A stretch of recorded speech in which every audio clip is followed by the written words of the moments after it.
It is important that you familiarize yourself with all operating controls. Follow these steps to make sure the unit is in proper working order for its next use.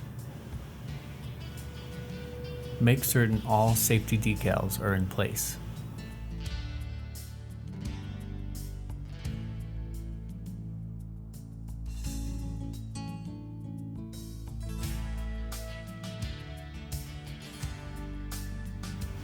The owner's manual can be found in the manual tube on the side of the unit.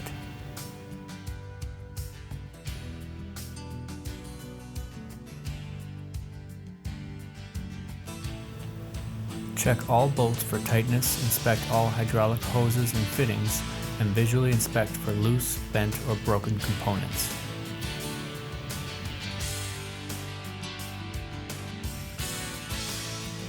Follow the guidelines in the manual to check for any high-pressure hydraulic hose leaks. Should a leak be noticed, specific cautionary steps must be followed for user safety. Inspect the wedge and dislodger for any damage. Inspect the unit and engine for signs of fuel or oil leaks. Only check the oil when the machine is level.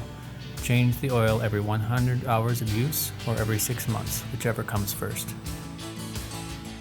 There is a fill location on each side of the engine. The oil plugs are interchangeable, but only the gray one has a dipstick. Make sure the dipstick is clean and dry. To properly check oil, insert without twisting in.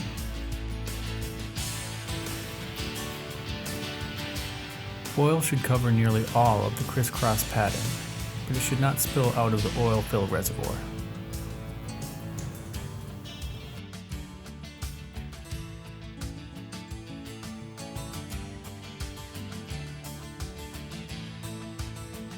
Remember, never fill the fuel tank indoors. Also, never add fuel or remove the gas cap if the engine is running or hot. Do not fill the gas tank to the top. Leave at least 1 inch of empty space to allow for fuel expansion.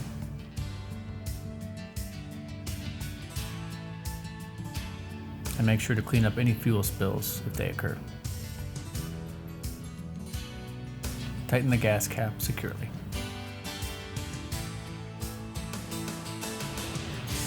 Wipe off the engine with a clean, dry rag, paying special attention to the fuel tank and oil fill areas.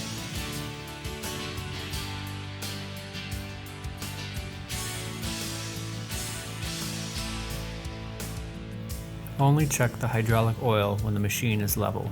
Change the hydraulic oil every 100 hours of use or once per year, whichever comes first.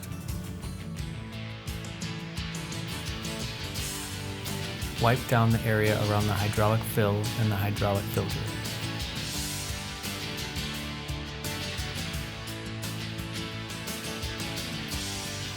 Be sure to inspect the unit's tires and to check the tire pressure for each.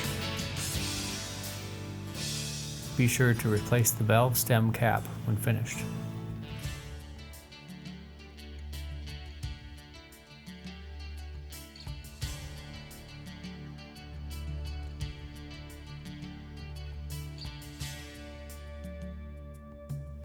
The tires for this unit are recommended to be kept at 60 psi.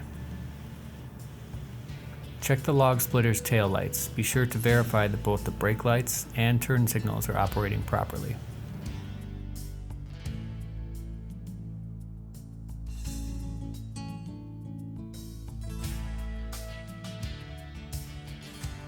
Inspect the hitch assembly, making certain it fits a 2-inch ball appropriately.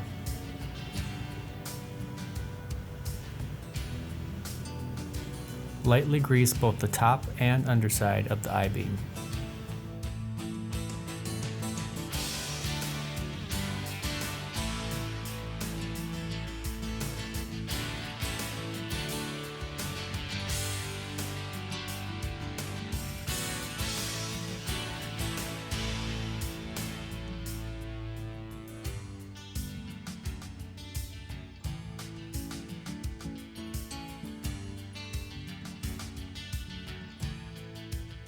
Use compressed air to blow off excess dirt or dust.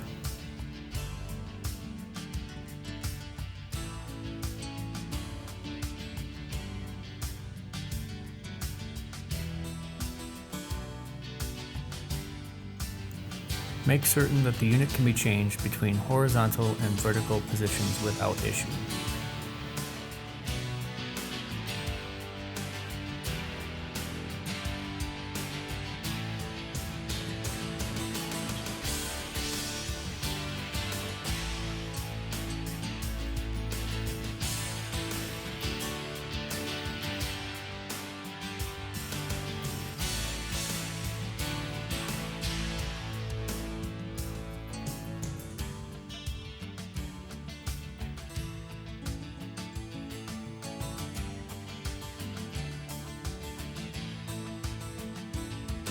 Lubricate the vertical and horizontal locking pins and springs regularly.